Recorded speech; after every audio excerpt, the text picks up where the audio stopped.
Sabi ng makapangyarihang Diyos, kapag ang isang tao ay lumingon sa daan na kanyang tinahak, kapag ginugunita niya ang bawat yugto ng kanyang paglalakbay, makikita niyang sa bawat hakbang, mahirap man o madali ang kanyang naging paglalakbay, ang Diyos ay gumagabay sa landas ng tao, pinaplano ito.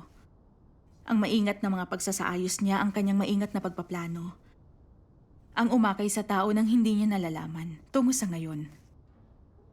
Ang makayang tanggapin ang dakilang kapangyarihan ng lumikha, tanggapin ang kanyang pagliligtas. Anong dakilang kayamanan, yaon? Amen. Kapag walang Diyos ang tao, kapag hindi niya siya nakikita, kapag hindi niya nakikilala ang dakilang kapangyarihan ng Diyos, ang bawat araw ay walang kabuluhan, walang halaga, kahabag-habag. Saan man naroroon ang isang tao, anuman ang trabaho niya, ang paraan ng paghahanap buhay niya at ang pagsisikap niya sa layunin ay nagdadala lang sa kanya ng walang katapusang sakit ng damdamin at di maibsang pagdurusa, kung kaya hindi niya kayang lumingon. Kapag tinanggap lang ng tao ang dakilang kapangyarihan ng lumikha, pasailalim sa kanyang mga pagsasaayos at paghahanda, at hanapin ang tunay na buhay ng tao, na siya'y unti-unting makakalaya sa sakit ng damdamin at pagdurusa. Mapapagpag ang lahat ng kahungkagan sa buhay. Amen. Amen. Talagang naantig ako ng mga salitang ito ng Diyos. Dahil eksaktong nailarawan nito ang buhay ko. Gusto kong ibahagi ang karanasan ko. Magaling. Magaling. Pinanganak ako sa isang mahirap na pamilya sa probinsya. At sa buong buhay ko'y minamaliit ako ng mga tao.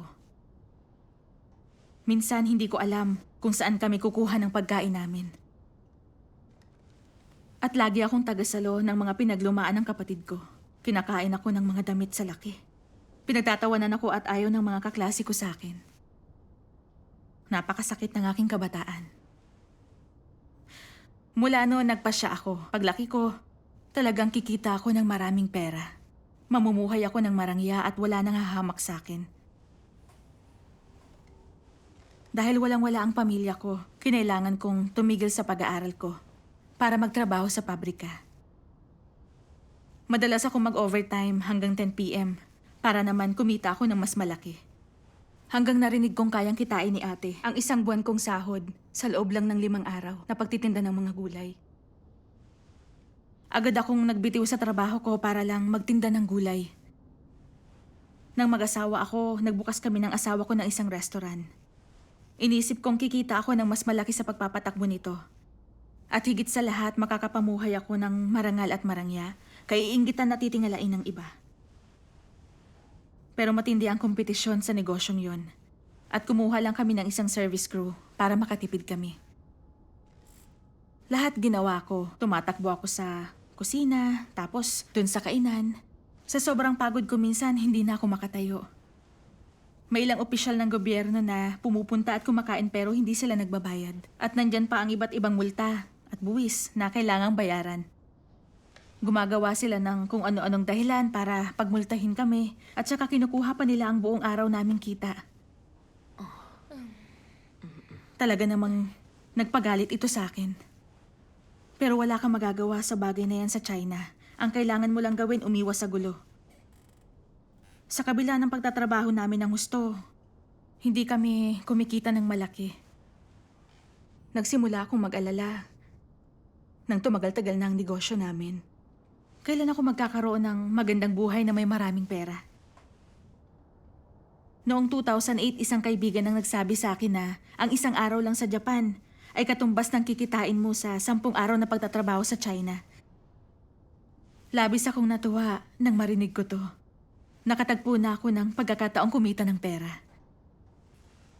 Mahal ang singil ng ahente sa pagpunta sa Japan. Pero naisip ko, kung walang hirap, wala ring sarap. Basta makahanap kami ng trabaho sa Japan, mabilis din naming mababawi ang perang yun. Nagdesisyon kami mag-asawa na pumunta agad sa Japan para tuparin ang aming pangarap. Pagdating namin doon, kinailangan naming magtrabaho ng 13 hanggang 14 na oras araw-araw. Pagod kami at pagkatapos ng trabaho, gusto na lang naming mahiga at magpahinga. Ayaw na naming kumain. Laging sumasakit ang likod ko sa bandang ibaba at wala akong pera para pumunta sa doktor. Kaya umiinom na lang ako ng pampawala ng sakit. Hindi lang ako dumanas ng sakit. Napapagalitan pa ako ng boss ko at inaapi ng mga kasamahan ko sa trabaho. Nung bago pa ako sa trabaho, nakagawa ako ng maliit na kamalian. Talagang pinagalitan ako ng boss ko ng matindi. At napaiyak ako sa sama ng loob. Pero anong magagawa ko? Kailangan kong magtiis para kumita pa ng pera. Tama. Paulit-ulit kong sinabi sa sarili ko, mahirap pero pag kumita na ako, makakatayo na ako at matitingnan sa mata ang mga tao. Sa ngayon, kailangan kong magtiis. At kaya naman, patuloy akong nagtrabaho tulad ng isang makinang gumagawa ng pera.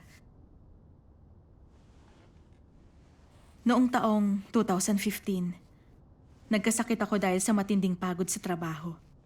Nagpa-check up ako sa ospital at sinabi ng doktor na may sleep lumbar disc ako na dumidiin sa nerve ko. At kapag nagpatuloy akong magtrabaho, mararatay na ako sa kama. Hanggang doon na lang. Para akong kinuryente. At kasabay noon, biglang nanghina ang buo kong katawan. Gumaganda na ang buhay ko at malapit ko nang maabot ang pangarap ko. Pero sa halip ay nagkasakit ako. Di ko to matanggap. At naisip kong bata pa ako. Kung titiisin ko ito, malalagpasan ko ito. Pag di ako kumita ngayon at bumalik sa China nang walang-wala ako, hindi ba't kahihiyan yan? Kaya tiimbagang kong kinaladkat ang katawan kong may sakit para magtrabaho. Pag sobrang sakit na, tinatapalan ko to ng medicated patch. Buong araw ako nagtatrabaho, kaya ang sakit sa gabi at di ako makatulog. Hirap din akong ipihit ang katawan ko. Pagkaraan ng ilang araw, sobrang sama ng pakiramdam ko at di na ako makabangon. Sa pagkakahiga ko, naramdaman kong wala akong magawa at nag-iisa ako at naisip ko, paano ako napunta rito? Gayong bata pa naman ako. At talaga bang mararatay na ako sa kama? Nakaramdam ako ng kalungkutang hindi ko maipahayag. At may agam-agam na naisip ko, ano bang dahilan ng tao para mabuhay? Talaga bang para lang kumita ng pera at mamukod-tangi? Talaga bang kapag may pera ay may kaligayahan? Hindi. Sulit ba talagang magpakapagod sa trabaho para lang sa pera? Hindi. Hindi. Sa loob ng halos 30 taon kong pagtatrabaho, nagtrabaho ako sa pabrika, nagtinda ng gulay, nagpatakbo ng resto, at nagtrabaho sa Japan. Kumita ako ng pera, pero sobra naman ang pagdurusa ko sa lahat ng dinanas ko. Akala ko maaabot ko ang pangarap ko pagpunta ko sa Japan. Nayayaman ako sa magdamag lang at mamumuhay ng buhay na kaiinggitan ng iba. Sa halip, naratay ako sa higaan. At baka gugulin ko pa ang natitira kong buhay ng naka-wheelchair. Nang maisip ko yon, pinagsisihan ko na inabuso ko ang sarili ko para kumita ng pera at umangat sa iba.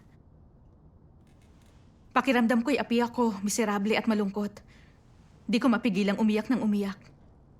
Tumawag ako sa puso ko. O langit, iligtas mo ko. Bakit nakakapagod at napakahirap ng buhay ko? At nang wala na akong magawa, dumating ang pagliligtas ng Diyos sa mga huling araw. Salamat sa Diyos. Nagkataong nakilala ko ang 2 kapatid na naniniwala sa Diyos. Sa pagbabasa ng mga salita ng Diyos at pakikinig sa kanila, naintindihan ko na nilikha ng Diyos ang lahat ng bagay. Na pinamumunuan ng Diyos ang buong sansinukob. Na ang kapalaran ng lahat ay nasa mga kamay ng Diyos.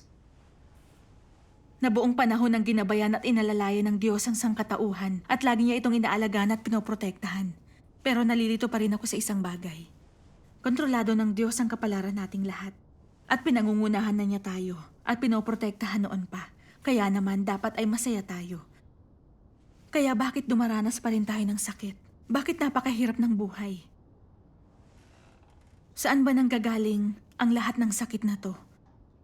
Tinanong ko ang mga kapatid tungkol dito. At binasa sa akin ni Sister Kin ang ilang mga salita ng makapangyarihang Diyos.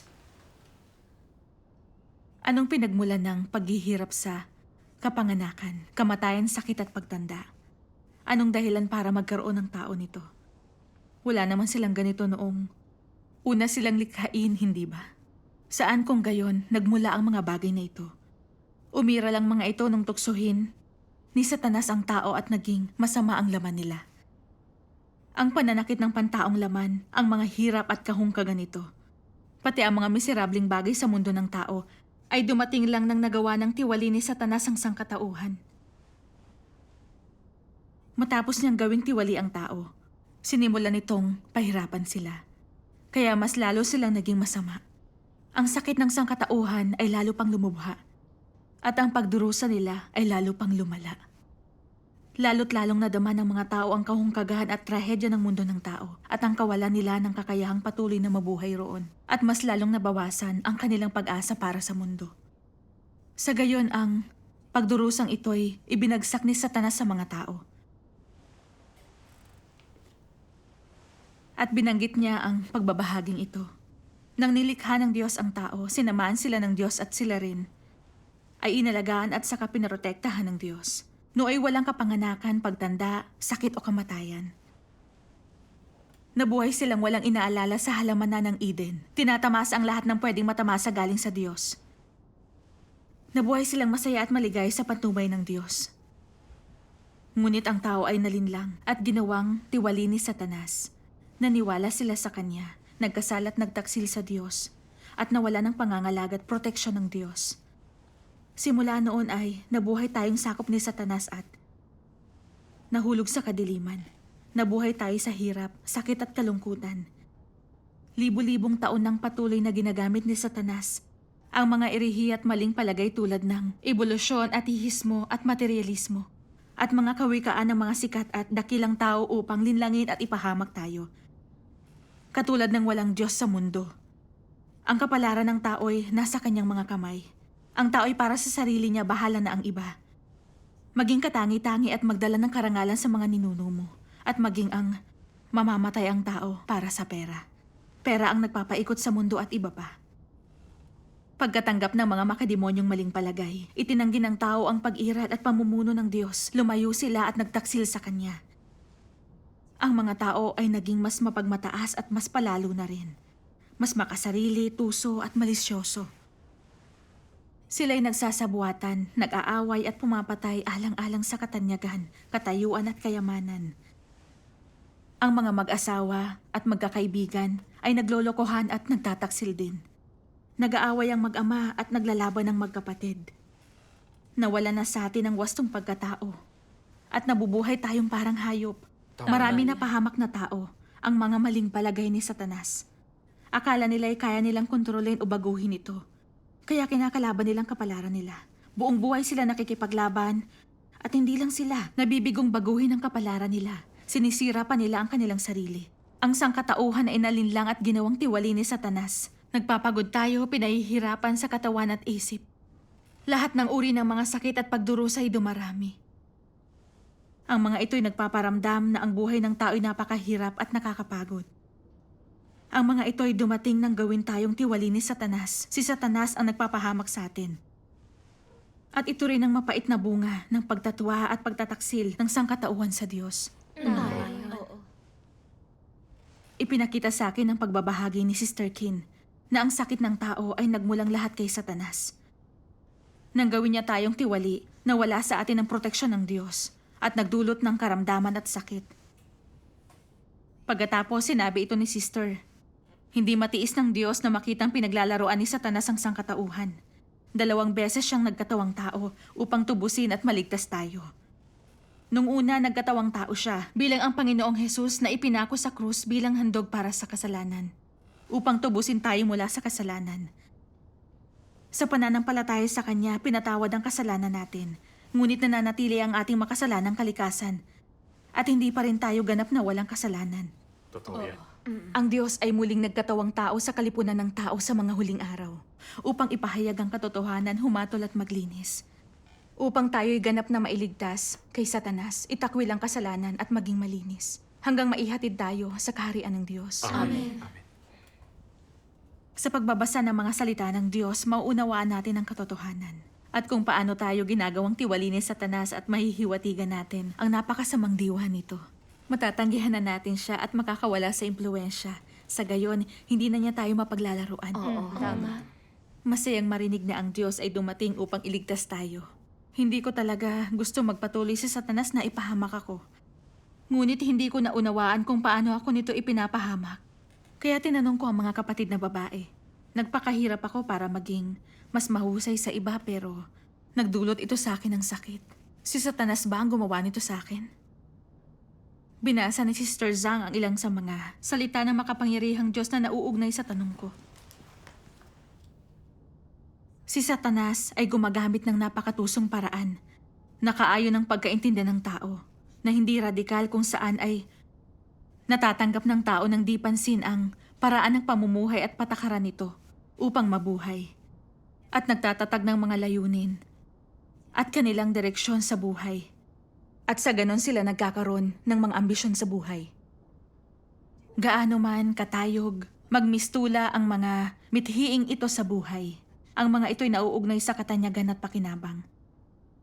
Sino mang dakila o tanyag na tao, lahat ng tao sa katunayan, anumang sinusunod nila sa buhay ay nauugnay dito, katanyagan at pakinabang. Iniisip ng tao na kapag magkaroon sila ng katanyagan at pakinabang, pwede na nila itong samantalahin upang tamasahin ang katayuan at kayamanan upang masiyahan sa buhay. Iniisip nilang ito'y magagamit nila na kapital para magpakasiya at magpakasawa sa mga kasiyahan ng laman. Para sa mga ito na iniimbot ng tao, sila'y kusang loob.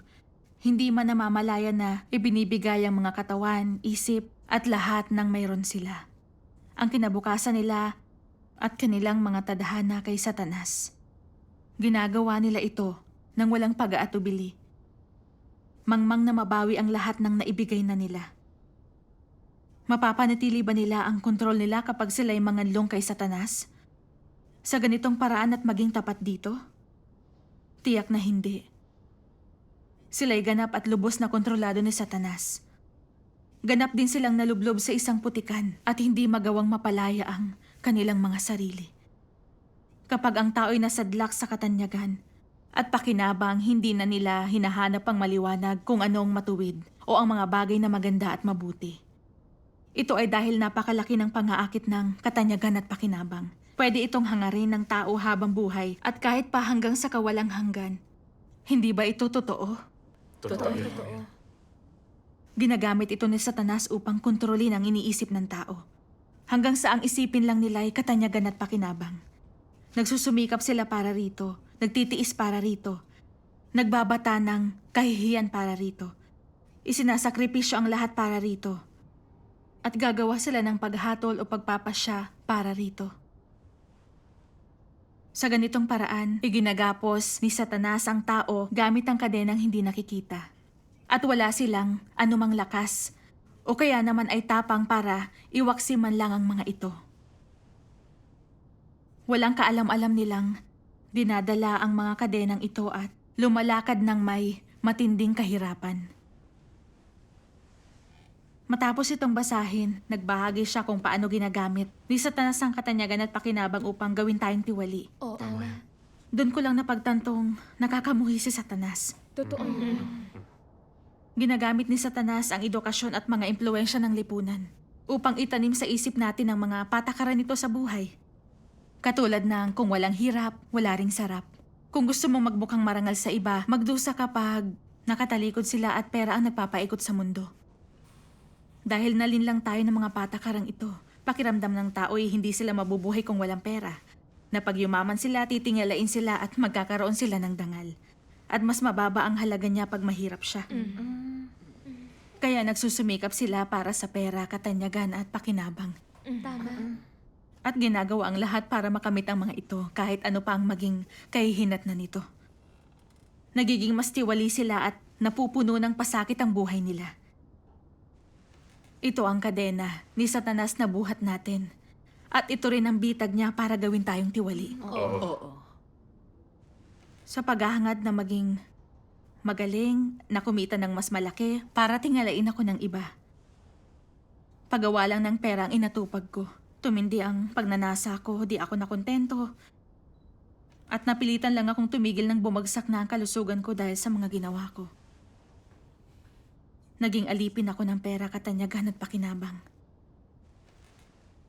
Dahil sa katanyagan at pakinabang, humirap at nakakapagod na ang buhay ko. Sa ilang taong paghahangad nun, nalugmok ako sa sakit at talagang napahamak sa bandang huli. Lahat ng paghihirap na yon ay nanggaling sa pamiminsala at pagtiwali ni Satanas. Kung walang paghahayag ng mga salita ng Diyos, di ko malalamang ginagamit ni Satanas ang pera, katanyagan at pakinabang upang gawin tayong tiwali. Lalo pa na ang katanyagan at pakinabang ay mga kadena ng Satanas sa tao. Madalas sa aking lumapit si Sister Kin para magbahagi. Unti-unti, nakita ko ang mga taktikang ginagamit ni Satanas upang matiwali ang tao. Naintindihan ko rin kung ano ang pinakamahalaga. Ang pagbabasa ng mga salita ng Diyos, paghahanap sa katotohanan, at pagsunod sa pamamahala at pagsasaayos ng Diyos. Yun ang pinaka-makabuluhang pamumuhay. At ang tanging pamamaraang pinupuri ng Diyos. Amen. Amen. Isang araw nalaman ko na meron akong isang kasamahan na pumunta sa Japan kasama ang asawa niya para kumita ng pera. Bagaman kumita sila ng pera, lumala naman ang kalusugan ng asawa niya at kinailangan itong bumalik sa China. Na-diagnose siya na may late stage na cancer. Namuhay sa pangamba at bigati ang kanilang pamilya. Dahil sa kasawian niya, lubos kong nadama ang ating karupukan at kahalagahan ng buhay. Kung walang buhay, ano kaya ang silbi ng karagdagang pera sa atin? Mabibili ba ng pera ang buhay? Pagkatapos, nabasa ko ito sa salita ng makapangyarihang Diyos. Ginugugol ng tao ang buhay nila sa salapit katanyagan. Kumakapit sila sa mga dayamang ito na ito lang ang paraan nila ng suporta. Na kung meron sila nito ay pwede silang patuloy na mabuhay at malibre sila sa kamatayan. Pero kung malapit na silang mamatay, dun lang nila natatanto kung gaano kalayo ang mga bagay na ito sa kanila. Kung gaano sila kahina sa harap ng kamatayan. Kung gaano sila kadaling mabasag. Kung gaano sila nag-iisa at walang magawa. Na wala ni isang matatakbuhan. Natatanto nila na ang buhay ay hindi nabibili ng salapi at katanyagan. Nagaano man kayaman ang isang tao o kataas ang kanyang posisyon, lahat ng tao ay pantay-pantay na mahihirap at walang halaga sa harap ng kamatayan. Hindi nabibili ng pera ang buhay, na di mabubura ng katanyagan ng kamatayan, na alinman dito ay di makakapagpahaba ng buhay ng isang tao kahit na isang minuto o segundo. Tinulutan ako ng mga salita niyang makita na kung di tayo naniniwala sa Diyos o nauunawaan ng katotohanan, di natin mahahalata ang mga pakana ni Satanas. At na ginagamit niya ang pera at katanyagan upang gawing tiwali ang mga tao. Hindi tayo makawala sa pagkahigop ng ipo-ipong ito. Nalilinlang at napipinsala niya tayo kahit ayaw natin. At nasisira pa nga mga buhay natin.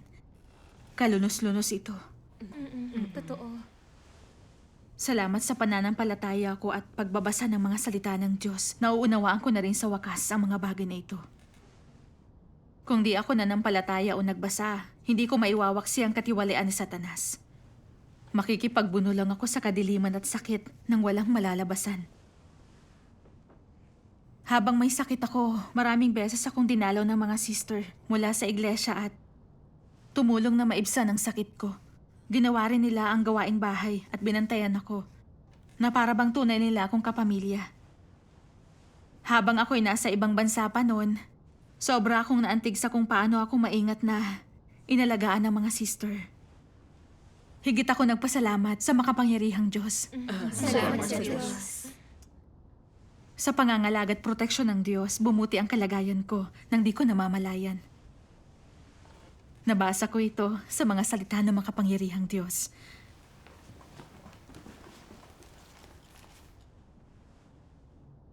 Kapag ang tao'y lumingon sa daan na kanyang tinahak, kapag ginugunita niya ang bawat yugto ng kanyang paglalakbay, makikita niyang sa bawat hakbang, mahirap man umadali ang kanyang naging paglalakbay. Ang Diyos ay gumagabay sa landas ng tao at pinaplano ito. Ang maingat na pagsasaayos niya, ang kanyang maingat na pagpaplano, ang umakay sa tao nang hindi niya nalalaman tungo sa ngayon. ang magawang tanggapin ang dakilang kapangyarihan ng lumikha tanggapin ang pagliligtas niya, ano ngang dakilang kayamanan yaon. Amen. Kapag ang saloobin ng tao sa kapalaran ay negatibo, patunay ito na tutol siya sa isinaayos ng Diyos para sa kanya, na siya'y walang masunuring saloobin. Pag positibo ang saloobin ng tao sa kapangyarihan ng Diyos sa kapalaran ng tao, kapag nilingon niya ang kanyang paglalakbay, kapag tunay niyang nauunawaan ang kapangyarihan ng Diyos, mas marubdob niyang nanaisin na pasailalim sa isinasaayos ng Diyos. Mas may kumpiyansa siya at determinasyong hayaan siyang isaayos ang kapalaran at hindi na magrebelde. Amen. Amen. Dahil nakikita ng tao na pag hindi niya naiintindihan ang kapalaran o nauunawaan ang kapangyarihan ng Diyos, pag nangangapa siya ng pasulong ng kusang loob, pasuray-suray at pagiray-giray sa kalituhan, ang paglalakbay ay napakahirap, masyadong nakakasakit ng damdamin. Kaya pag nakilala ng tao ang dakilang kapangyarihan ng Diyos sa kapalaran ng tao, pinipili ng matatalino na alamin at tanggapin ito. Na magpaalam sa masasakit na araw nang sinubukan nilang magtatag ng mabuting buhay sa mga kamay nila. Sa halip na ipagpatuloy ang pakikibaka sa kapalaran at hangarin ng kanilang tinatawag na mga layunin sa buhay sa sarili nilang kaparaanan. Amen. Amen. Amen. Amen. Kapag walang Diyos ang tao, kapag hindi niya siya nakikita, Kapag hindi niya malinaw na nakilala ang dakilang kapangyarihan ng Diyos, ang bawat araw ay walang kabuluhan, walang halaga, at miserable. Saan man naroon ang isang tao, anuman ang kanyang trabaho, ang paraan niya ng paghahanap buhay at ang pagsisikap niya sa sariling layunin ay nagdadala lang sa kanya ng walang katapusang sakit ng damdamin at hindi maibsang pagdurusa. Kung kaya hindi niya kayang lumingon. Kapag tinanggap lang ng tao ang dakilang kapangyarihan ng lumikha, pasailalim sa kanyang mga pagsasaayos at paghahanda, at hanapin ang tunay na buhay ng tao, na siya'y unti-unting makakalaya mula sa lahat ng sakit ng damdamin at pagdurusa. Mapapagpag ang lahat ng kapagpagan sa buhay. Amen. Amen. napakapraktikal ng salita ng Diyos. Tumatagos ang mga ito sa puso ko. Nauunawaan ko sa salita niya na siya ang lumikha at tayo ang nilikha niya.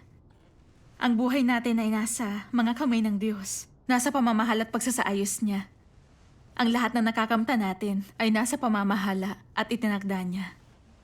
Ang pagpapagal ay hindi konsiderasyon sa pagpapasya. Ang ipinagkakaloob ng Diyos ay ang matatamo natin. Kung di siya magkakaloob, gaano man tayo magpagod, ay walang kabuluhan. Tama. Tulad ng kasabihang, tao ang nagtatanim ng buto, ngunit langit ang nagpapasya sa ani. At tao ang nagmumungkahi, Diyos ang nagtatalaga. Dapat tayo magpasakop sa pamamahal at pagsasaayos ng lumikha sa atin. Ito ang sikreto ng isang masayang buhay. Amen. Napagtanto ko ring ang pera at katayuan ay mga makamundong pag-aari. Sa pagtutuon mo sa katanyagan at pakinabang, ang matatamo mo lang ay kahungkagan at sakit. Sa huli, ikaw ay nalamon na ni Satanas. Totoo nga. Naalala ko noon kung paano ako namuhay sa mga filosofiya ni Satanas, gaya ng kung walang hirap walang sarap, at naghabol sa pera at sa katanyagan. Iniisip kong magkakaroon ako ng masayang buhay, titingalain at kaiinggitan ng iba. Ngunit ang matatamo ko pala'y sakit at kapaitan.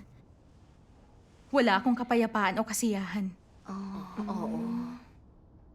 Dahil sa mga salita ng Diyos, nauunawaan ko na ang kalooban niya. Ayoko nang makipagbuno sa kapalaran ko o maghabol ng katanyagan at pakinabang. Hindi na yun ang buhay na nais ko. Salamat sa Diyos. Nagpasya akong magkaroon ng ibang pamumuhay. At gusto kong ilagak ang natitira kong buhay sa Diyos upang kanyang isaayos. Pagsikapang sundin siya at isagawa ang mga tungkulin ko. Amen. Upang magkaoras ako sa pananampalataya at makadalo sa mga pagtitipon, iniwan ko na ang dati kong trabaho. Naghanap ako ng bago at mas madaling trabaho. Nagbabasa ako ng mga salita ng Diyos pag wala akong trabaho at lalong nagliliwanag ang puso ko. Natutunan ko rin ang pinagmula ng pagkakasala Kung paano tayo inililigtas ng Diyos ng paisa-isang hakbang. Kung anong dapat na dahilan ng tao para mabuhay. At kung paano siya dapat mamuhay ng makabuluhan. Madalas akong nakikipagtipon upang magbahagi ng mga karanasan namin. At mag-aral kumanta ng mga himno. Sobrang saya ko na ngayon. Di na ako kumikita ng malaki tulad noon pero ramdam ko ang kapayapaan at katatagan na wala ako noon. Salamat sa Diyos. Sa pagbabalik tanaw ko, nagtamo ako ng biyaya sa kasawian. Amen. Amen. Salamat sa Diyos. Salamat sa Diyos.